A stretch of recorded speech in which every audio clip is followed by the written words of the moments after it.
Isang mapagpala at magandang araw mga kabayan. Eto, sa mga kababayan natin naghahanap at nagtatanong kung bakit hindi kasama si Martin Romualdez sa mga kakasuhan, sa wakas, eto po. Sana kahit papano ay medyo matuwa tayo dito kabayan dahil ayon sa ulat ay iimbitahan daw ng Senate Blue Ribbon Committee sina Leyte 1st District Representative Martin Romualdez at dating ako Bicol Representative Saldico. Ito ay sa susunod na pagdinig ukol sa maanumalyang flood control projects. Kinumpirma ito ni Senate President Pro Tempore at dating Blue Ribbon Chairperson Senator Ping Lacson kahapon po yan. Idadaan umano kay House Speaker Bo JD ang imbitasyon kay Romualdez. Sa kabila nito, tila may bagong palusot naman si Ombudsman Boying Remulla at sinabing kakasuhan din daw nila itong si Romualdez. Ang problema, ano kayang kaso ang ipapato ni Boying dito kay Romualdez? Pero dito, ika-counter-argue lang nung abogado ni Romualdez, sandali, walang ganyan. Hindi in-appoint ni Romualdez yan. Yan ay pinagbutohan ng House. So walang direktang pananagutan si Romualdez. Tapos ang kaso, lusot na naman si Romualdez dyan. Siyempre, palalabasin yan. Lalong-lalo na yung si Aling Claire, palalabasin yan. O, kinasuhan yung pinsan ha. Hindi pinrotektahan ni Marcos. But in reality, yung kaso na yan, sasablay. Kasi may mga ganyang may mga ganyang strategy na mga lawyers. Di ba? Magpapakaso ng mahina, babaliin ng konti yung ebidensya para ma-dismiss. Ngayon, hindi mo na uli pwedeng ikaso with the same case. Yeah? Hindi na pwedeng ulitin yun. Pero in reality, binali mo lang. Sa bagay, sabi nga ni Remulla, you can bend the law and not break it. Sa ginawang pahayag ni Remulla sa isang press con, sinabi nito na posibleng kasuhan si Romualdez pero lumalabas na mahinang kaso lang pala at kalaunan ay maaabsuelto rin ito. Ibig sabihin, palabas lang nila ito para hindi naman masyadong magalit ang taong bayan. Eto, pakinggan ninyo. As the leader of the House, he was responsible for the appointment of Saldico. Although Saldico was elected on the floor. Ayan mismo. Sinasabi niya, he is responsible with Zaldico. So para bagang sinasabi nito ni Remulla na yun lang ang kasalanan ni Romualdez. So sa madaling salita, technically, lulusot si Romualdez. Technically, no law na magkukonvict kay Romualdez. Kasi hindi naman pwedeng sabihin sa korte, theoretically, si Romualdez ang namili. Siyempre, i-argue ngayon ng lawyer ni Romualdez. No, walang theory. Ano ang fact? Ang facts ay ang chairman ay binoboto ng House. So lusot siya dyan. Sa ganyang klaseng accusation o sa ganyang klaseng kaso na iaano nito ni Remulla, ay lulusot si Romualdez dyan. So moro-moro, yung kaso na yan. Ano ang masasabi mo dito kabayan? Naniniwala ba kayo na palabas lang ng kampo ni Boying Remulla at na Malacanang ang kasong isasampa kay Martin Romualdez at kalaunan ay iaabsuelto rin nila ito? Sama-sama nating panoorin ang buong video at pakicomment nyo po ang inyong mga reaksyon at sariling opinyon. Pero bago yan, sa mga hindi pa po nakasubscribe sa ating channel na Kabayan News PH, pakipindot po ang subscribe button at pakiclick na rin ang notification bell para lagi kayong updated sa mga bagong upload natin legit at napapanahong balita. Maraming pong salamat. Eto na ho, pag-usapan na ho natin. Itong simula, ito yung kay Martin Romualdez. Naku, kinasuhan daw siya. Ay, naniwala kayo. Hindi, kasi kesyo kinasuhan daw siya. Kesyo daw, ewan ko, bahala kayo. Pero, binubudol yung mga Pilipino. Hindi, papaliwanag ko sa inyo kung bakit budol yung kaso-kaso na yan, ha? Kung bakit budol yan. Okay? Ipapaliwanag ko sa inyo. Pero panoorin muna natin yung news para malaman natin kung ano ba talaga nangyayari. Totoo ba? Na kinasuhan na si pangalan nito, si Romualdez? Totoo ba yan? O ano na naman yan? Pambubudol na naman ni Marcos yan. Tingnan nga natin. Posibleng makasuhan ng gross Ang inang yan. Simula pa lang budol na eh. Posible. Anak kayo ng wewe, oo. Posible lang talaga. Ha? Hindi pa sabihin, hindi pa kinasuhan. Posible lang. Budol na naman ito, mga kababayan. excusable negligence si dating House Speaker Martin Romualdez kaugnay ng anomalya sa flood control projects. Nako pa! Ayon kay Ombudsman Boying Rimulya, may pananagutan si Romualdez sa pagkakatalaga ni dating Ako Bicol Party List Representative Zaldi Co bilang Appropriations Committee Chairman na may kinalaman sa manuwalyang mga proyekto. Git ni Rimulya, kahit pinili sa plenaryo si Co, alam ng lahat na ito'y choice ng Speaker. Kaya naman posibleng isama si Romualdez sa mga kakasuhan ng gross negligence. Posible. Iba yung kinasuhan at saka sa posibleng kakasuhan. Putang ina, lokohan na naman tayo nito. Gago! Alam yung nakakainis? Ito seryoso ito. Alam mo yung nakakainis? Yung kunwari nagloloko na yung mga jowa ninyo, nagloloko na yung mga asawa ninyo. Tapos, mas lalo pang lolokohin ka, sasabihin, kesyo, wala naman yun, nag-date lang naman kami nung best friend mo, nag-date nung best friend mo, para pag-usapan ka. Alam mo yun, yung bambagang huli mo na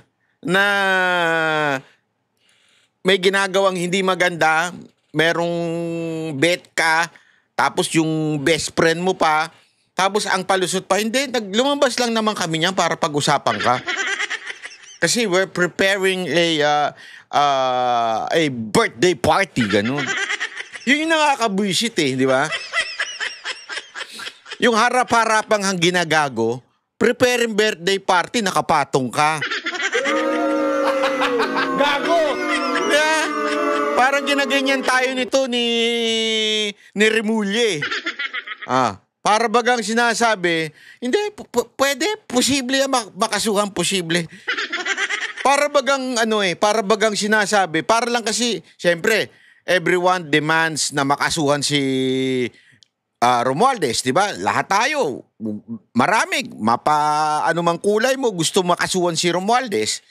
Pero gayon pa man, para lang masabing may ginagawa ang presidente kasi under ni Marcos itong itong ICI, di ba? So kinasuhan ng ICI dito sa ombudsman just to satisfy yung ating ninanais na makasuhan si Romualdez. Sasabihin na, oo, posible yan. Posible makasuhan yan. At ang malala, yung details nung ikakaso sa kanya. Kaya sabi ko, pambihira itong si Rimulya talaga. Kakaiba itong magbasa ng batas. So, ayan na nga daw. Posible daw kasuhan. Ang tanong, ano ba yung kaso na yan? Di ba? Ano ba yung ikakaso na sinasabi na yan? Kasi, alam mo na, eto, sandali. Ito, ipapakita lang natin. Ito, ayan, chotomate. Ayan, wait lang. Ito. Itong si ombudsman, nakman tutya. Talagang feel niya yung pagiging ombudsman niya. Ayan, ito. Pakinggan nyo ito. Dito kayo matatawa doon sa kaso. Hindi, ito, sabi ko nga, abogado ba ito? Tingnan ninyo. The discussion earlier with former Secretary Singson and Justice Reyes. And it's some of it can be attributed to gross inexcusable negligence, if I'm not mistaken. Being the Secretary of Public Works, it was his job to make sure that things happen properly. I think that's one of the recommendations is really to charge them with gross inexcusable negligence. The same case that will be filing against probably Gross negligence, parang ganon. Unexcusable negligence. Yung sinasabi, yun yung ikakaso kay Bonoan. Okay? Kasi para bagang nangyari ang lahat ng katiwalian sa ilalim ni Bonoan. Which is directly, tama nga naman. Boss nga naman niya. Ibig sabihin, boss nung mga nahuling korap sa DPWH, si Bonoan. Okay? So, nung panahon na nagkaroon ng mga ghost project, flood control project, ay sa panahon daw, di umano, ni Bonoan, at because of that, may negligence kasi ikaw ang boss. Sekretary ka, USEC yung mga yan. May direct. Tama naman siya dyan. Okay yan. Di ba? Pero tingnan ninyo yung pagbali dito sa part nung kay Romualdez. Understudy now, the Speaker of the House, former Speaker of the House, Martin Romualdez. Sir, can you elaborate yung kay Speaker Martin Romualdez? Ano na po yung proseso natin? Ano na po yung hawak natin kung meron man na evidence? Hindi kasi when we look at the Saldico cases, the whole pattern that happened, it was really Saldico working with some senators that came up with a final version of the budget. And the plan was laid out there. If fingers do not point to the speaker, former speaker. Ganun nyo to If fingers do not point directly to the speaker, ibig sabihin, parang sinasabi niyang wala namang direktang pananagutan si Romualdez. Ito yung maaring ikaso sa kanya. Eto, pakinggan ninyo. As the leader of the House, he was responsible for the appointment of Saldico. Although Saldico was elected on the floor. Ayan mismo. Sinasabi niya, he is responsible with Zaldico. So para bang sinasabi nila, pag nag-guilty si Zaldico, responsible si Romualdez. Pero merong problema Yun niya mismong sinabi niya. Ano yun? That Zaldico was elected. Although it was the choice of Romualdez bilang speaker, pero remember, kahit ba choice niya yan, sa batas, hindi ganun. Sa batas, binoboto yan ng House.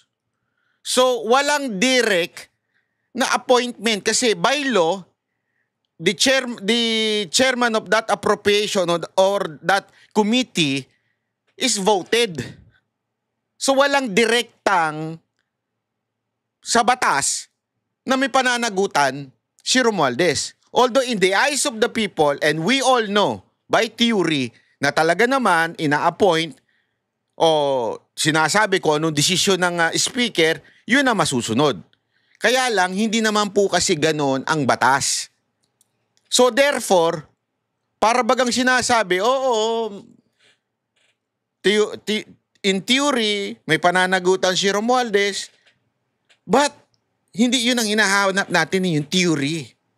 Ang problema, hinahanap natin, mananagot ba siya sa batas? Walang ganun kasi nga, the law says, binoto siya Binoto siya ng House. So, yun lang ang sinasabing kasalanan ni Romualdez. Nagigets ninyo? So, para bagang sinasabi nito ni Remulla na yun lang ang kasalanan ni Romualdez. So, sa madaling salita, technically, lulusot si Romualdez. Technically, no law na magkukonvict kay Romualdez. Kasi hindi naman pwedeng sabihin sa korte, theoretically, si Romualdez ang namili. Siyempre, i-argue ngayon ng lawyer ni Romualdez. No, walang theory. Ano ang fact? Ang facts ay ang chairman ay binoboto ng House. So lusot siya dyan. Sa ganyang klaseng accusation o sa ganyang klaseng kaso na iaano nito ni Remulla, ay lulusot si Romualdez dyan. So moro-moro, yung kaso na yan. Everybody knows that it is the Speaker's choice. That's why we have to hold him accountable for that. It's a novel theory. I know we're crossing the boundary of normal legal theory. Ayan, siya na mismo nagsasabi, alam naman natin na theory lang yan. So ibig sabihin, hindi pa pwedeng kasing ganun. Sa korte, hindi pa pwedeng theory mo lang. How can you, sabi nga di ba meron nga tayong kasabihan sa korte na it's not what you know, it's what you can prove. Napaka-importante ho nun, mga kababayan, sa batas, sa korte. So feeling ko lang ito ang aking opinion, kakasuhan si Romualdez. Pero yung kaso, mahina. Kasi hindi pwedeng mag-apply sa kanya yung sinasabi nitong gross negligence na katulad nung kay Bonoan. Kasi kay Bonoan, directly, may say siya sa USEC, may say siya sa ASEC. Kasi siya yung secretary, direkta. Hindi yung pinagbobotohan nung buong departamento niya. Hindi, siya mismo namimili. So kung may gawing kasalanan yon maaari na merong gross negligence. Pero dito, ika-counter-argue lang nung abogado ni Romualdez, sandali, walang ganyan. Hindi in-appoint ni Romualdez yan. Yan ay pinagbotohan ng House. So walang direktang pananagutan si Romualdez. Tapos ang kaso. Lusot na naman si Romualdez dyan. But, syempre, palalabasin yan. Lalong-lalo na yung si Aling Claire, palalabasin yan. Kinasuhan yung pinsan ha. Hindi pinrotektahan ni Marcos. But in reality, yung kaso na yan, sasablay. Kasi may mga ganyang may mga ganyang strategy na mga lawyers. Di ba? Magpapakaso ng mahina, babaliin ng konti yung ebidensya para ma-dismiss. Ngayon, hindi mo na uli pwedeng ikaso with the same case. Diba? Hindi na pwedeng ulitin yun. Pero in reality, binali mo lang. Sa bagay, sabi nga ni Remulla, you can bend the law and not break it. Gago! Eto kaya yun? Bending the law?